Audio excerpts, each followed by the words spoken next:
How's it going, ladies and gents? Reverend Saint back again with another video for you guys today. What we're going to be talking about are all of these issues with the CSGO Lotto thing and these two YouTubers, Syndicate and Tmartn, who are in a bit of trouble, man. And this isn't, I'm not coming at this in the outlook of its drama. I'm coming at this in the outlook that it's news and to give you guys some advice and some information that you should always do. Always do. And this is an example of two of the biggest YouTubers in the gaming community didn't even do this one simple important thing because they were worried how it would make them look.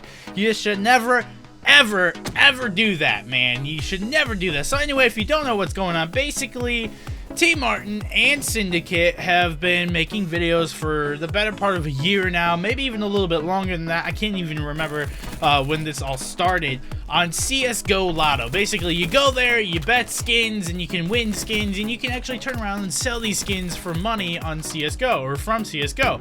And you can make a lot of money doing that. In fact, there's somebody who is in my chat on a regular basis who has actually made a decent amount of money doing this as a hobby, as for fun and stuff like that. So it is possible to do that, but a lot of people consider it gambling. Now, yeah, that part of it is you're gambling your skins, which do have monetary value to them. It's just like chips at the casino. But a lot of people like to take it a step backward and say, "Oh, it's Valve's fault. They made the casino with the skins because you're buying keys for a case, and then you open the case and you get something."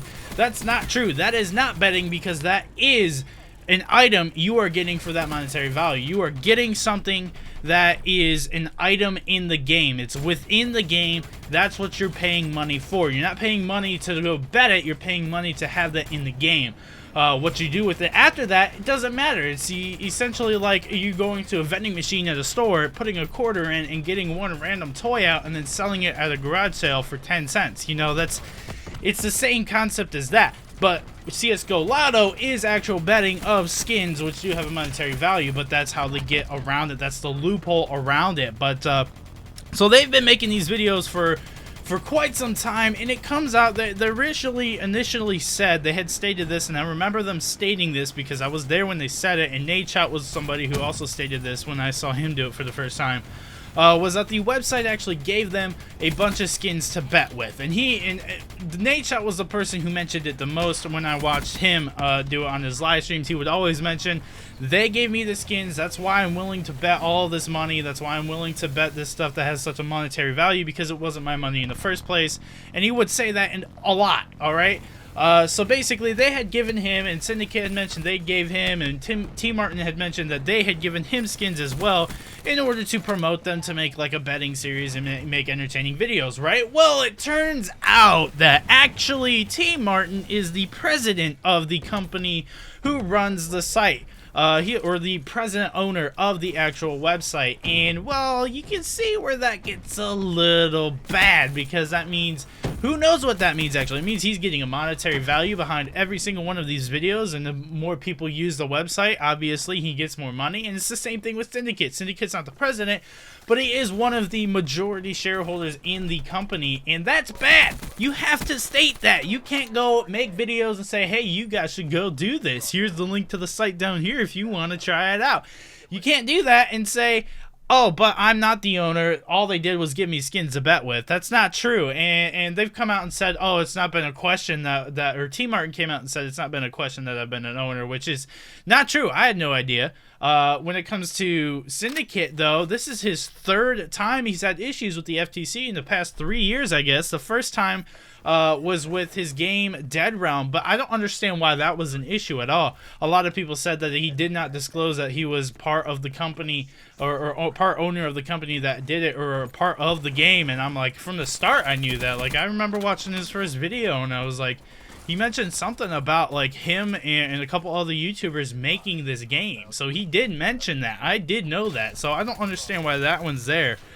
Or why that one went through. But then he also had an issue with promoting Xbox and Xbox game for a monetary value, and he forgot to mention that he was paid to do that video, but it wasn't really a review. See, a lot of these things pertain to reviews, but he wasn't really doing a review. You can't, if you're getting a monetary value for playing a game, I don't understand why that involves the FTC, because you're not giving your opinion on it, you're just playing the game. But if he's actually giving an opinion on it, giving it a rating, telling people whether or not they should go buy it, and he's getting paid for that, then yeah, that sways an opinion. That should definitely be reported. But this is different. And with this situation, it should definitely be reported. It's highly illegal to do this. Most gambling websites don't let their owners play at all on them, let alone this whole situation here. But my thing is like, these are big YouTubers, and it's the simplest thing to come out and say, hey, we started a website that you can go and do this cool thing on. That makes sense, right? But no, they didn't do that. They made it look like it was an entertaining video. They tried to say they weren't the owners, but if you actually look at the charter, they were the owners, and that's extremely illegal and extremely bad. And I don't understand why they didn't have the foresight. Even I would have had the foresight to understand like what could happen if we don't do this. So we need to establish the fact that we are the owners. And I just want to get it across to you guys that if you're a YouTuber, if you're a budding YouTuber and you're starting up, or if you're like me and you're getting slowly growing and getting out there a little bit more and more every day, that when that opportunity comes, when somebody comes to you and says, hey, I'll pay you to do this video for me, for my product, whatever, always state that you are paid to do that video, all right? And here's what you can do. Here are your ways around it.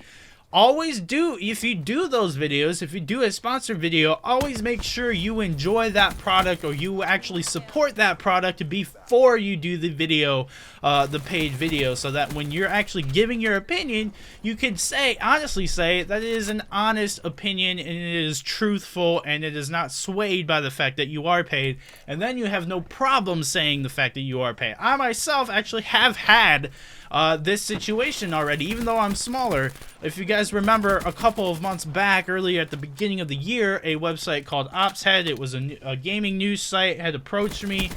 They were a startup. They're like, hey, will you live stream for us on our channel and we'll pay you? And I was like, sure, why not? Nothing else changed in my content. It was just where I was streaming at the time.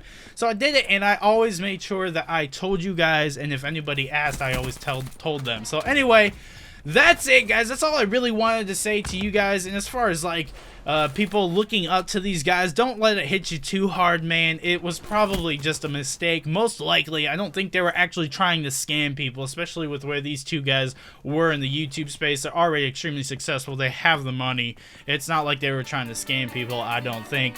My main issue is you realize that they're not perfect, you know. They're not perfect. They're gonna make mistakes, and to me, I'm surprised that they were dumb enough to let something like that slip. But sometimes that happens, man. So anyway, let me know what you guys think in the comments down below. Don't forget to hit that like button, share it with your friends, and hit the subscribe button if you have not. And I'll see you guys tomorrow for yet another video. Peace.